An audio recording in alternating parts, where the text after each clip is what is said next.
রিক্সা চালাইয়া যে টাকা ইনকাম করছেন এটার একটা অংশ গরিব মানুষকে দিবেন আমার মাধ্যমে। হ্যাঁ, ভাত না খাই আটা চারটে খেতেন সেই লোক আজকে আমাকে 3500 টাকা দিচ্ছে, 3600 টাকা দিচ্ছে গরিব মানুষকে দেওয়ার জন্য। হ্যাঁ, এটা ভাবা যায়?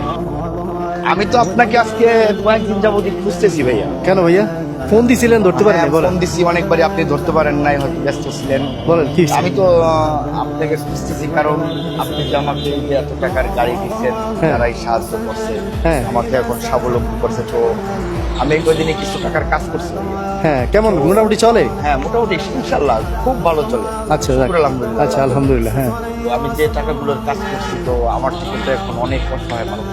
আচ্ছা। আমি তো মোটামুটি স্বাবলম্বী ইনশাল্লাহ। হ্যাঁ হ্যাঁ তো এই টাকাগুলো আমি নিয়ত করছি যে আপনার কাছে দেবো, আপনি আমার থেকে অসহায় যারা তাদেরকে দেবেন।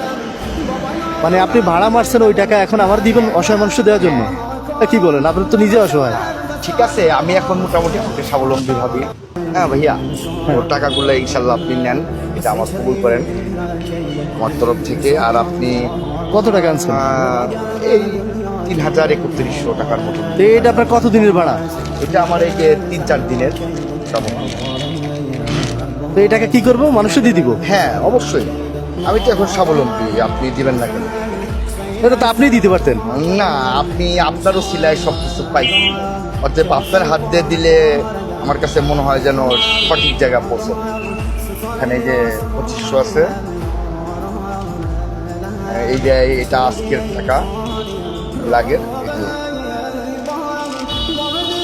আর 2 টাকা আছে এখানে ভাঙতি, এটা থাক 2 টাকা থাক। তাহলে কত? 3150। জি।